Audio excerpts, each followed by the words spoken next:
Romans 12:2. And be not conformed to this world, but be ye transformed by the renewing of your mind, that ye may prove what is that good and acceptable and perfect will of God.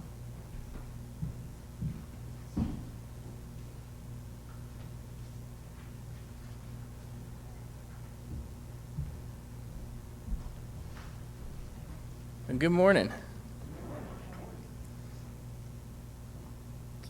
That verse that was read to us by Jacob is our vision statement verse, something that we're going to try and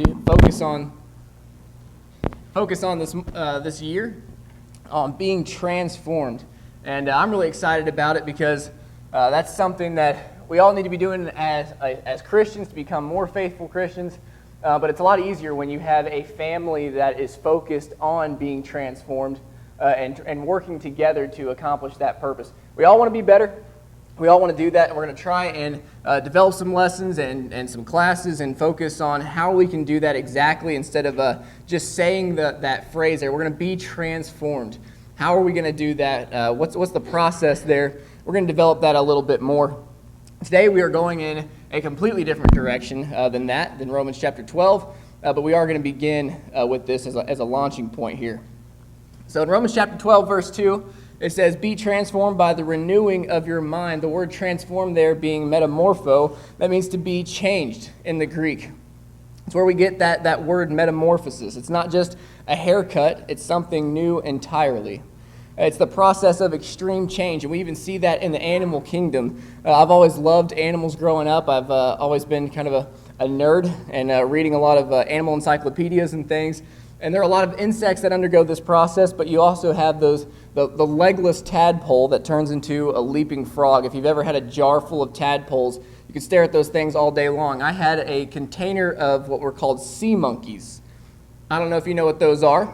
Ordered them online, but they're these little tiny pellets that come in this like Ziploc bag, and you drop them in water, and you wait a little while, and then they transform into these tiny little swimming creatures. And I've always wondered, how did they get those little things in the mail? And they look like almost like shrunk down cat food, and they turn into these little swimming creatures. It's amazing. But we also see that in butterflies. That's kind of the animal that we think of, or the insect that we think of when it comes to this process of metamorphosis. It's this fat, slow, lazy, weird-looking caterpillar that looks completely different after this process of metamorphosis is complete. It's a graceful butterfly. It leaves the branches. It's a new creature entirely. That's the idea in Romans here, is be transformed by the renewing of your mind. Something new. Replace it with something different entirely. When these things don't happen in nature, when metamorphosis doesn't happen when it's supposed to, like the case with the caterpillar and the butterfly, something is wrong. Or when it does happen, if we see a cocoon and then a butterfly comes out, we don't look at it and go, well, that was completely unexpected. I did not see that coming. Or when the tadpole turns into the frog, we don't go, that is so strange, it's so weird. It's because it's supposed to happen. As a congregation, we're placing a focus on that transformation process, the process of becoming who God intended for us to be. It's radical, but it's necessary, and it's expected. But before we dive more into this idea of transformation, we're going to look back in history. Right now in the teen class, we're talking about, well, all kinds of things. But this past week, we've been talking about idol worship, false gods in the Bible. It's a very fascinating study. The problem is, I don't ever have enough time to go through all of my material. So I figured I'm going to take the rest of what I had and develop this sermon outline here. So if a little bit of it sounds familiar, teens, that's where that's coming from. If you look in the Bible and you come to the book of Numbers, that may not be a book that you kind of latch on to and think, I'm going to do some research on the book of Numbers. It's not usually the book that comes to mind when we think of some fascinating Old Testament study here, but the book of Numbers was to preserve the people's history. It was to remind the people of where they had been in the wilderness, and it was kind of giving the children of Israel a bird's eye view of their journey, both their spiritual journey and their physical journey through the wilderness. It's so they could look back and see where they had been and how they had victory when God was with them and how they failed when God wasn't with them. but they could reference it. It was a historical document where they could look back at the book of Numbers and say, look what happens when we ignore God's commands. And they could say, look how victorious we were when God was with us. Look what happens when we rebel against God's chosen leaders. And with these reminders, they then enter Canaan. Canaan is the promised land where they had been going, or where they had been trying to get to the entire time, but then tragically they suffer from amnesia.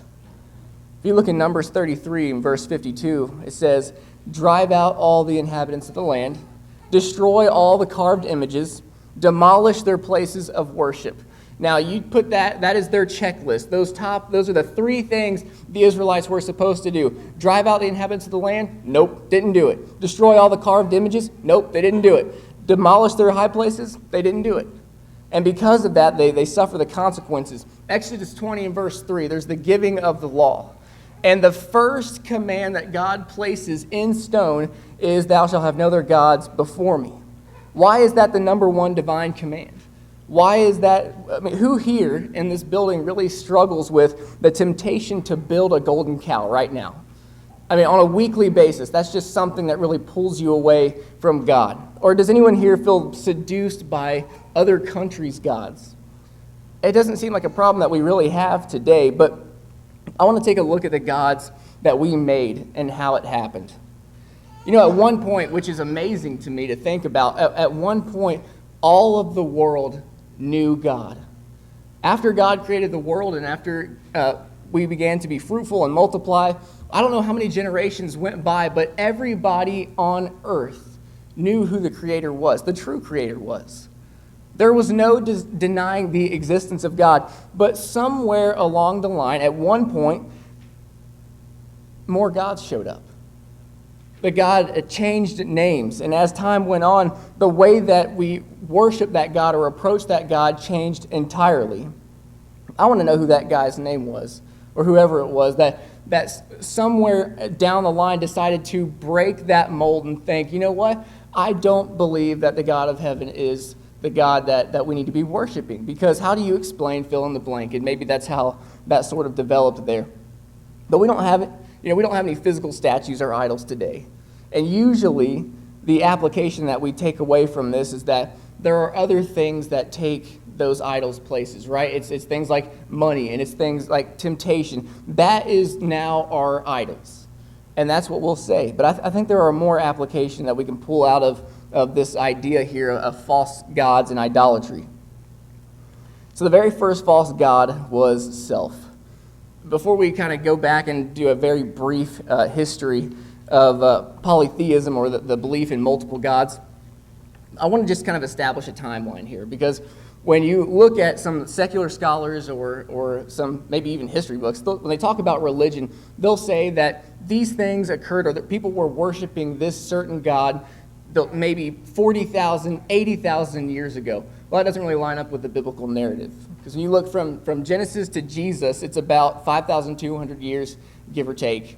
But it's probably around 8,000 years ago when you have the creation of the world. But somewhere around that time frame, you have the serpent in the garden that approaches Eve, takes God's word, twists God's word, and the temptation there was to make herself more like God. The first idol was self. You know, 93% of the world believe that there is a higher power. And sometimes we celebrate that. Sometimes we say, you know, we think that, well, you know, there is so much of the world that is religious, and that's great. The reality is so much of the world is thoroughly confused to the devil's delight. So here's a look at polytheism, or a belief in multiple gods from a biblical perspective. So this time frame is what we're going to be working with today, just the past 8,000 years. Many religions that were once or are currently polytheistic believed in a singular being to begin with, a singular supreme being, just like the God of the Bible. So the first culture to develop the written language was likely the Egyptians. So not surprisingly, this is the first culture where we see them writing about their first god. And their first god was the god Atum. And I want you to hear this. This is from one of their Egyptian manuscripts. They believed that he created himself out of a mound of earth which sat in primordial waters. You take a look at the beginning of Genesis and the creation process when God begins to create the world, it seems very similar to that. The earth was formless and without shape. It was void, and God begins to shape the world out of that. The original Hindu god can be seen in records dating back 4,000 years, pretty old. And his name was Brahma, and he was regarded as the Hindus' senior god. He was their supreme being, and his name was Ahura Mazda. But if you look at Hinduism today, it is one of the most largely followed religions in the world. Around that same time, 4,000 years ago, you have this Persian prophet named Zoroaster. And Zoroaster developed Zoroastrianism, and this was about 1,000 years before Christ, and their god was another great creator. Same idea. So the whole point of all of this is looking at these almost the most ancient writings that we have talking about the very first gods, and you see similarities. Before there were just a bunch of gods, and you might be thinking about maybe the Greek gods or the Roman gods. Before there were all of these different gods, they all started with one supreme being. There's this widely accepted non-inspired religions around the world, one of which is Hinduism, and there's about 1.1 billion followers. But I want us to consider the similarities between these first false gods and the God of the Bible. The belief in multiple gods began with cultures, their belief in that singular God, that they were monotheistic. The Romans came along much later, but they still followed this pattern, and their top god is Zeus. You've probably heard of Zeus before. But it's not hard to see the humanity that's projected onto these false idols. Have you ever thought about, maybe if you've read the Iliad, the Odyssey, or some of these other older writings talking about these gods that came along, they act a lot like humans. I mean, they're really selfish. They're fighting with one another. They're taking wives. And you can see as family was this big part of ancient culture, well, obviously then the gods feel the need to take wives, to bear children, and to have these families and to continue on that bloodline there. But they could even die in some cases. Ymir was the first Viking god, the very first one. He was supposed to be their ultimate supreme being, and he was killed by his children, and his corpse was turned into the cosmos. Very strange, but that's what they believed. As ungodlike as they were, some of the early non-inspired religions shared a few common points, though, with our faith. Brahma, that Hindu god, was part of a trinity.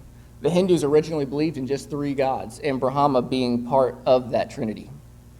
So today, Hinduism has 1.1 billion followers. Islam has 1.8 billion followers, and Christianity has 2.3 billion followers. So you have these older religions that are still widely followed today, but don't you see the similarities that they shared with Christianity? All of this should really leave a nagging question, though.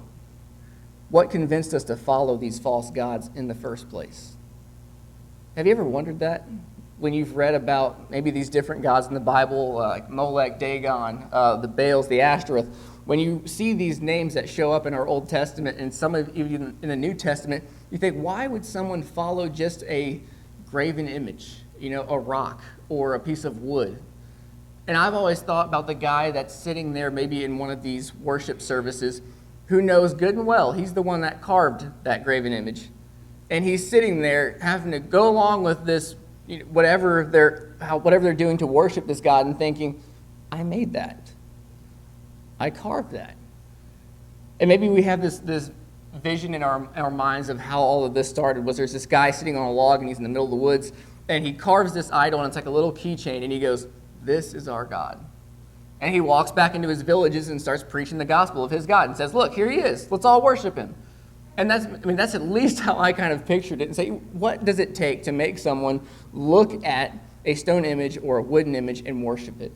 And I always just thought, well, you had to be pretty crazy. But I want to take a look at Satan's role in all of this. Satan is the father of lies, and we already looked at that a little bit, how he twisted Scripture to fit his agenda. With Eve, we also see that with Jesus in the wilderness. But it's worth mentioning the relationship that false gods and demons share in the Bible. Deuteronomy 32, verses 16 and 17 says that they stirred him to jealousy, him being God, with strange gods, with abominations that provoked his anger. They sacrificed to demons which were no gods, false gods and demons there being synonymous. You also have 1 Corinthians 10 and verse 20. Paul confirms the relationship between demons and idols with pagans. He says that what pagans offer, they offer to demons and not God. I do not want you to participate with demons. Satan is so convincing in his lies that at one point the children of Israel sacrificed their own children to one of these demons, as mentioned in Psalm 106, verse 38. So why would anyone serve a false god? Satan is good at what he does, and we know that, but there's enough truth in his lies to water it down. Deuteronomy chapter 2, verses 10 and 11 mentions a race of tall people or giants that lived in the land of Canaan. They were called the Raphaim. And this is the Hebrew word, but it's transliterated in the Greek to the word Titan. Now that might sound familiar to you. In Greek mythology, Titans were descended from the gods. They were giant in size, and they became part of the Greek pantheon of deities. So we've touched on a few evidence to point out how and when we got off track and as a race throughout history, and how idol worship is really not that far from behind us, and it's very much alive today. You have these similarities, and that's how Satan works. He makes it sound right. He makes it sound good. But in Colossians 3 and verse 5, we see that we have this modern definition of idolatry. It talks about sexual impurity, talks about passion, evil desire, covetousness. And the whole call that we have, especially this year, is we're focusing on transforming that. Tearing down those high places, tearing down those idols, driving out the inhabitants of the land or in our spiritual lives, as God commanded the Israelites to do. If the modern definition of idolatry is something which is more valuable to us than the Lord, then those who serve the most gods need God the most. We're all serving someone. Even the atheists, 7% of those in the world are atheists or agnostic, but even then, they are serving someone. They're worshiping something. God's command to the Israelites was to drive out the inhabitants of the land. The call for us to drive out those things in our life is still very much the same today, and it needs to be taken seriously. You see how the Israelites in their life was so horrible and dysfunctional after they ignored God's command. And I know that you know someone this morning whose life has been totally overrun with sin because of the God that they are worshiping. The thought of sacrificing one of our children to a pagan god like Molech, it sounds unthinkable. But as Christian parents, you can't allow your dependent child to sacrifice their souls to one of the many gods that we have in this world today. That needs to be just as unthinkable. Just because we don't have this giant statue of Molech, that has it's a bull that has fire that comes out of its nose, and it looks very terrifying, there are still gods that are able to destroy us. The worship of false images today and yesterday offer little to no fulfillment. We know that, but they all come with the highest price. Today we gather to worship the one true God, and sometimes it seems to be maybe routine because we do it every single Sunday. But we serve the one true God, the Lord of heaven, the Almighty, the King of kings. When you hold the God of the Bible up with all of these gods throughout history that man has made, we see that no other God has more power than the God of the Bible. No other can show you more love and forgiveness. No God but Jehovah ever died for you and me. No one will soon judge all of mankind on that great day but that one God of the Bible. And no one can save you but the God of the Bible. Which God do you serve this morning? I have to ask myself the same question because sometimes it is a daily struggle when we have to make that decision. Who are we going to serve when we wake up? What idol is in our life that is keeping us away from God? What's keeping our relationship from God from growing, from being transformed from who we once were to who we need to become? If you need something this morning, if there is a way in which your life needs to be turned around or transformed, then turn only to the God of the Bible who is able to take your life and make you who you need to be. The God of the Bible is also the only one that offers such a great retirement plan. That is our reward in heaven for an eternity to come. It's not worth anything in this world and not worth any idol of this world. And if there's anything that we can do for you as a church, then why not come right now as we stand and as we sing?